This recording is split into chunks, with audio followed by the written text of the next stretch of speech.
My name is Jim, and I watch The Atheist Edge. My name is Dr. Brady Blevins, and I watch The Atheist Edge. What about good and evil? He spends a whole chapter talking about evil, and he asserts his objective good and objective evil, but those are just words, right? They're adjectives, and we can apply them to all sorts of different things. And how many times have you had people who are doing what most of us would consider evil, who would swear up and down to their deaths that they were on the side of good? And once again, you've had Christians on both sides of this. Where does good come from anyway? Turek tries to address the Euthyphro dilemma, which atheists like to bring up. And he tries to get around it by saying that good is not about what God commands, that good is about what God's nature is. And one, what does that even mean? Like, how do you know what God's nature actually is? Maybe God told you, in which case, why are you trusting what God told you about what good is? Maybe he's a deceitful God, he's lying to you, and you're just trusting him just arbitrarily. And two, doesn't say that good comes from God's nature. It's basically setting a problem back one step. You can trust that God commands things that are good, or you can trust that God's nature is good. But that's, once again, it's arbitrary. I mean, if God's nature exuded greed, pride, hate, and divisiveness, then you would consider those to be good things in and of themselves, just because you kind of just decided that God was the good one. And well, once again, these are hard questions, and about good and about morality, and we'll keep arguing about them throughout human history. And I appreciate that Turek wants to have a cut and dry answer here, but maybe there's just isn't one. In fact, he quotes Dawkins, and he quotes to be against Dawkins, but I think he makes a valid point here. Just because we wish there was ultimate justice doesn't mean there is. That's a good point. Like I said, you may want there to be something above and beyond, but you have to actually show that there is. Otherwise, all we have to work with is human subjectivity. Problem number 5. I'm just calling this one, "No, you are." He's just saying that there's a variety of times where he just kind of takes things that atheists say about believers and kind of just says that they're atheist things, and lets it go from that. So for example, why don't atheists accept God? Well, he quotes Blaise Pascal here. Pascal put it this way: people almost invariably arrive at their beliefs not on the basis of proof, but on the basis of what they find attractive. Girlfriends, boyfriends, and maintaining your independence can be very attractive. Okay, so for one, those things are attractive, but I'm sure an eternal paradise after a lifetime of pain and suffering is also very attractive. So that one kind of comes back on Christians too. And two, this came up when Dr. Turek was at our book club also. The idea that atheists don't believe in God because they just want to sin more and have the freedom to do so. No, that's not why all of us are atheists. And to even bring up that point and keep asserting it shows that for all the conversations you claim to have had with atheists, you're not listening. I'm not saying there are zero atheists who just want to sin and like having that freedom, but for people like myself who actually read books and considered arguments and went through a lot of personal upheaval to come to the position of atheism, that's showing a lot of disrespect for the actual thought. Just dismissing it and saying, "No, you just want to fuck." That's just really. It shows you're not being honest. But moving on from that, let's talk blind faith. I'm not of the mind that all Christians have blind faith. Some of them do, but I know a lot of them that are well thought out. But Turek wants to address this point. And did you know it's not Christians that have blind faith, it's atheists that have blind faith? He says, unfortunately for Dawkins, blind faith is the principal vice of atheism, the worldview that believes, despite massive counter-evidence, that only material things exist. When you see the word faith in the Bible, you should think of the word trust. That's what the word in the Greek actually means in both contexts. So, once again, there's a lot of ways we can talk about this. One, as we've already said, atheism and materialism are not co-equal, so stop saying that. Two, you don't have the counter evidence you think you do. You keep saying that you do, but once again, it's hypotheses that are not proven. It's common sense beliefs. It's not actual evidence. And three, putting your faith or trust in an unproven hypothesis of a God you've never met. It sounds a lot like blind faith, but let's just give him credit there. Let's say it's not blind faith. Well, let's just take his point. Why don't atheists get to use trust in the same way that believers use trust as an equal term to faith? Turek quotes Dr. Paul Davies, who he likes to bring science in. Davies observed that scientists take the orderly laws of physics on faith, and that those laws are all expressed as tidy mathematical relationships. He even uses the phrase blind faith in their religion of science, but why isn't it okay that scientists trust that the laws of physics will continue to operate as they have through the entirety of human history, through the entirety of empirical observation? Isn't that the same type of faith grounded in experience that Turek wants to assert as his evidence for his faith in God?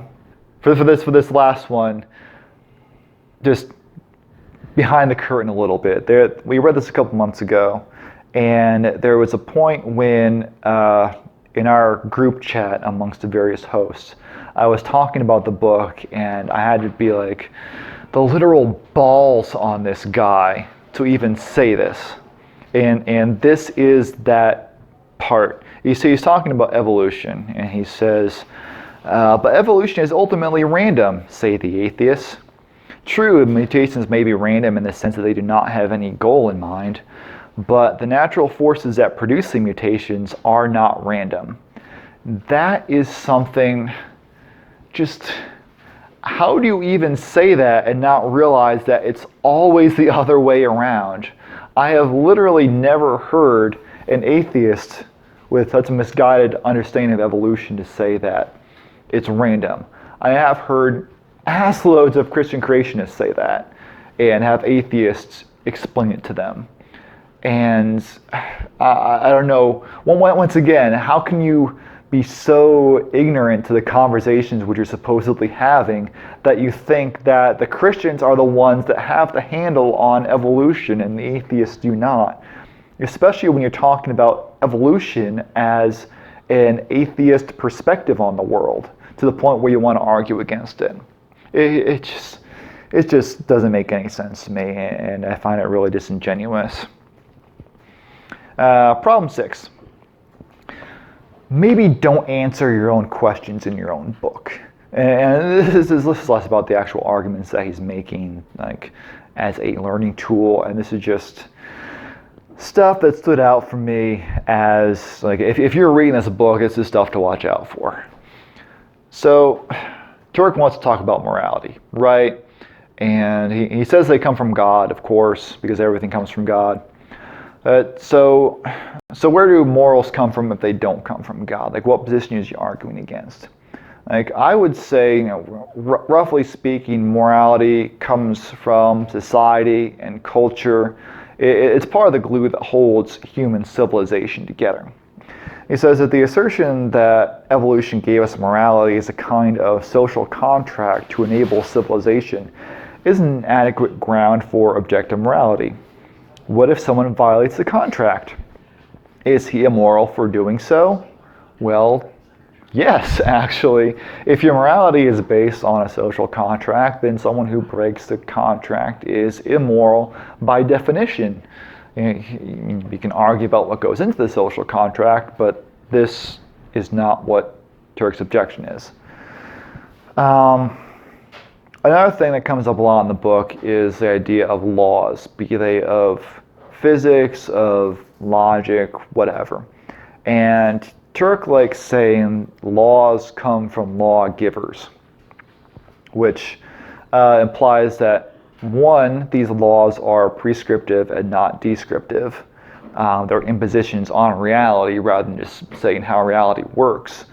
Or also that we as atheists can only know those laws when it comes down to it by appealing to God, hence the title, Stealing from God. But in both cases, Turek acknowledges at times in the book that this is not necessarily the case.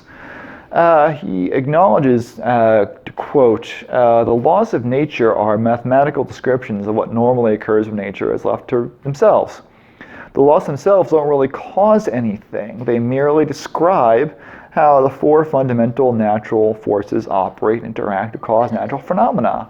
So if these laws are descriptive, then there's no lawgiver for you to point to.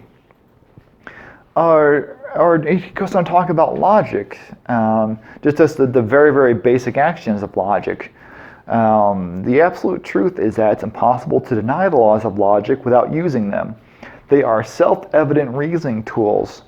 We need to discover everything else about the world.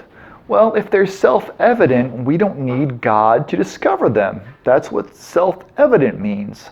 I don't know why he drops that term in there and doesn't realize that it destroys the entire argument he's trying to make in the whole chapter. Oh, so this is fun. So among other tropes that Turek brings in, he brings in the whole atheists were responsible for Hitler or for Stalin or for Pol Pot. But listen to this. He says Hitler justified the Holocaust by citing evolution. So while he didn't officially claim to be an atheist, his beliefs were atheistic. So again, atheism is just about God. Just about your belief in God, and there's maybe other isms that relate to what Turek is talking about, but what he's talking about is not atheism in its core form. But let's just take him at his word for sake of argument. So let's say that, oh no, there's all these horrible acts committed by atheists in the name of atheism. So what does Turek say when he's confronted with the horrible acts committed by Christians in the name of their God? Well, he says this. He says, you don't judge a philosophy or religion by its abuse. Because people have abused religion doesn't mean that the religion is false. Cool. So the atrocities that he wants to pin on atheism, like Hitler and Stalin, they say nothing about the merits of atheism as a whole, right? According to Turek's own argument. And even ignoring all this is just an argument from consequences anyway. Which, if you know your fallacy, just because an argument could lead to bad things happening doesn't mean the argument itself is false. You still have to address the argument on its own merits. Last thing, and this is weird. So the first chapter in the book deals with causation. And Turek is promoting the classic Christian creation from nothing perspective. He asserts that this is the case that atheists have to make without somehow stealing from God, quote unquote, to refer to it. He says that the evidence leaves us with one of the following two options. Either one, no one created something out of nothing, which is the atheist view, or two, something created something out of nothing, which is the theist view. So if this is the argument he wants to present, fine, but he also needs to be able to point to a point in the history of the universe where there actually was nothing. And he takes a lot of joy in, I guess in his view, dismantling Lawrence Krauss, who wrote A Universe from Nothing.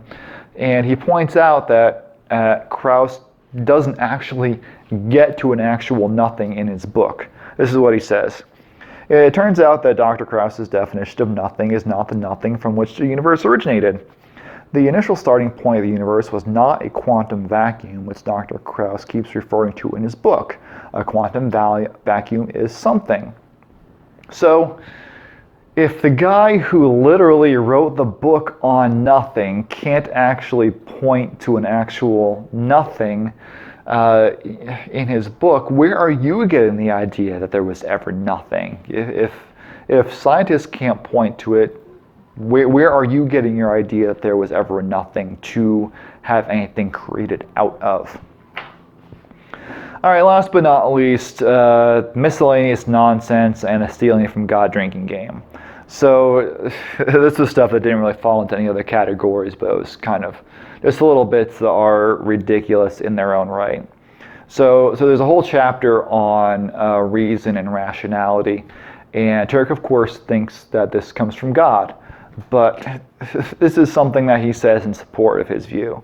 He says that these realities are well explained by a theistic God whose very nature is rational.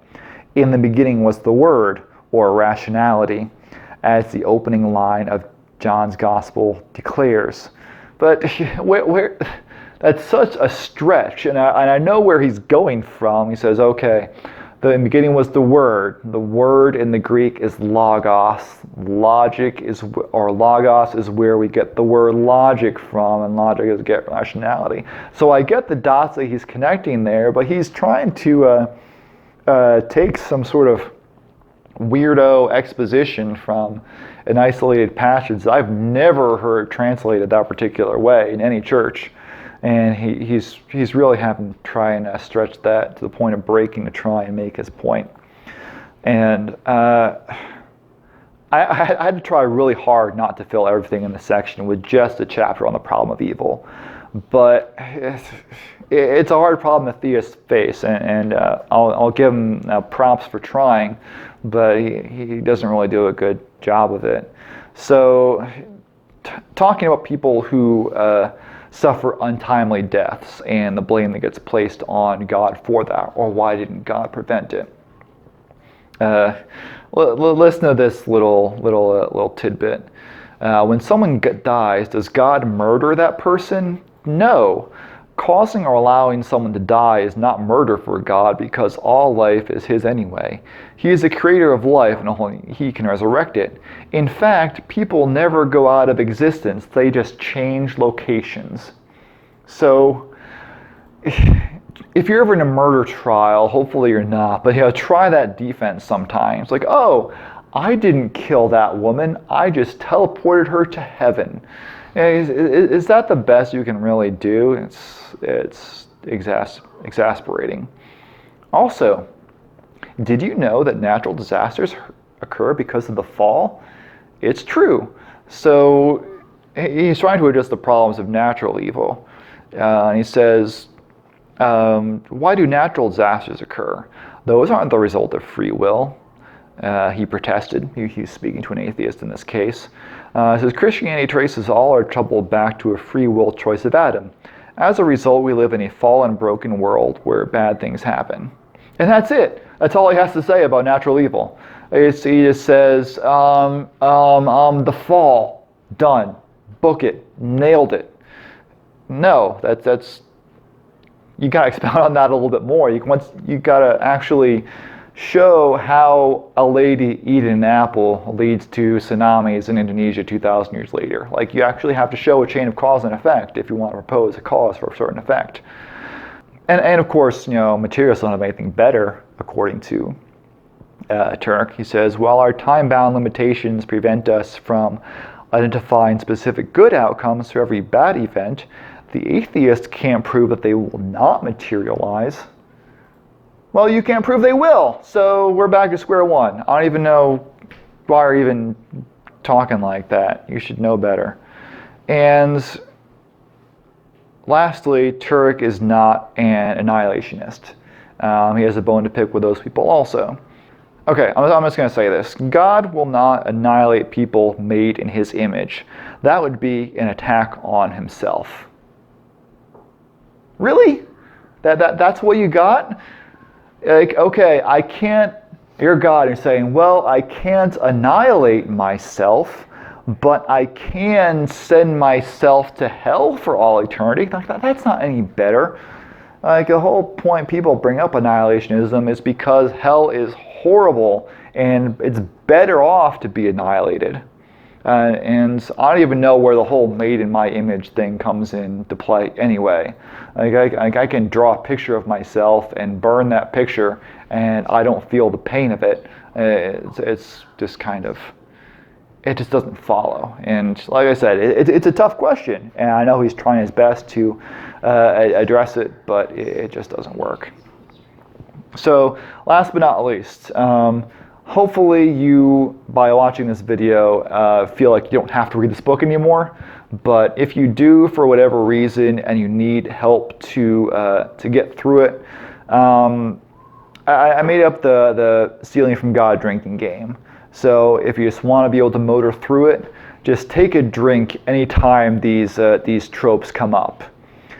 College professors are out to destroy your faith. The fine-tuning argument. Confusing prescriptive and descriptive laws. Your baby died to bring you closer to God. The disciples would never write books where they look bad. God doesn't send people to hell, they choose hell. Mutations are almost always harmful.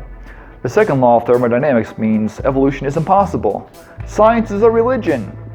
Science doesn't know the answer, therefore God. Look at the trees. Evolution leads to eugenics. Stalin was an atheist. Hitler was an atheist. Pol Pot was an atheist. Atheist life is meaningless. Atheists just want to fuck. So, yeah, there's a lot here. And if you have a believer in your life who gives you this book to read, it's worth reading. There's some interesting novel arguments in there, but as I just said, there's a lot of same old nonsense in there too. So hopefully it's not the case though, and my pain and suffering has saved you the trouble of having to read this book for yourself. So hope you enjoyed it. Thanks for watching Atheist Edge. Bye.